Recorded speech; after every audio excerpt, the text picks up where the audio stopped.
Everyone always said my husband, Liam, was too quiet. My friends constantly joked about it, and my family treated it like some kind of harmless fun.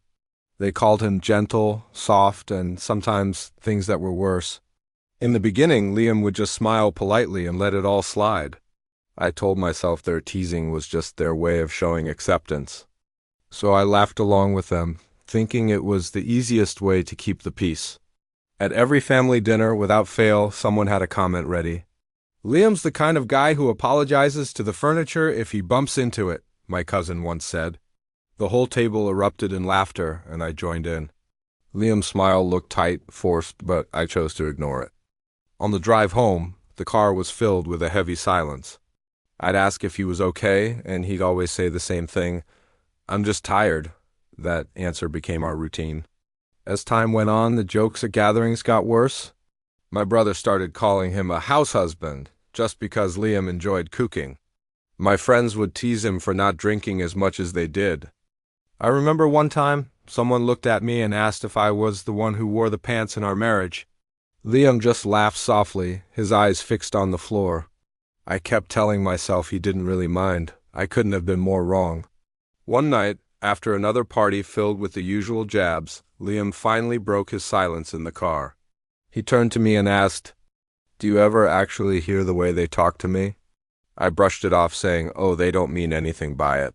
He just nodded, but his eyes looked so distant, like he was a million miles away.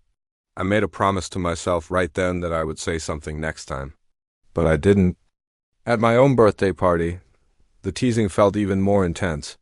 Someone made a joke about how well I had trained my husband. I laughed, but it was a nervous, uncomfortable laugh this time. That was the moment Liam quietly stood up and walked outside. I followed him, feeling more annoyed than concerned, if I'm being honest. He turned to me, his voice strained, and asked why I never, ever defended him. I told him he was overthinking it. The words just came out before I could stop them. I saw his face change in that instant. "I feel invisible to you," he said, his voice barely a whisper. I stood there, completely stunned. I had no idea what to say. We went back inside and pretended like nothing happened.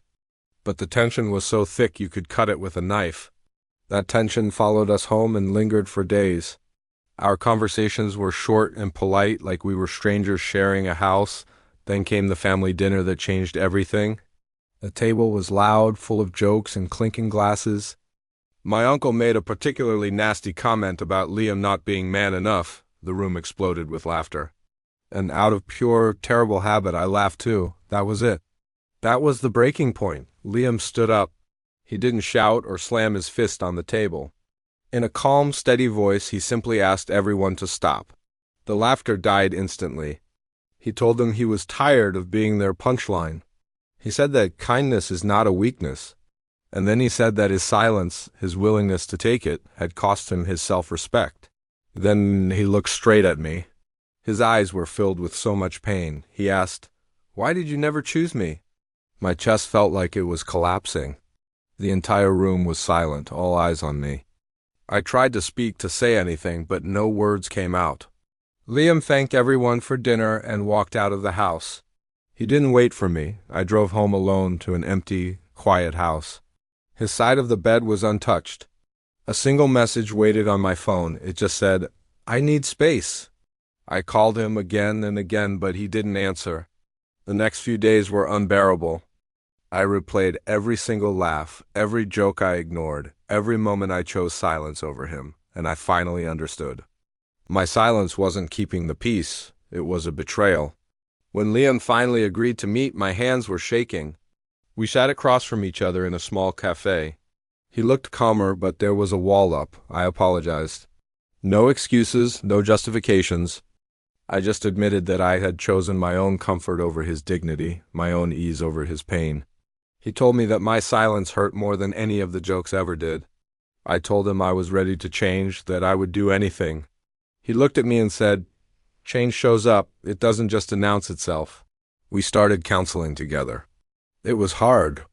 It forced me to look at the parts of myself I didn't want to see. For the first time in my life, I set firm boundaries with my friends and family. Some were offended, some were surprised, but I didn't back down, not this time. Slowly, very slowly, I saw Liam begin to soften. The trust didn't come back overnight. It was a long, difficult process, but respected. At the very next family gathering, someone started to make a joke at Liam's expense. Before they could even finish the sentence, I shut it down, firmly, clearly, and without apology. Under the table, I felt Liam's hand find mine and squeeze it. Later that night, he turned to me and said that single moment, me standing up for him, meant everything. I learned the hardest lesson of my marriage. Love isn't just about laughing together during the good times. It's about standing together, united, especially when it's hard. Thanks for watching.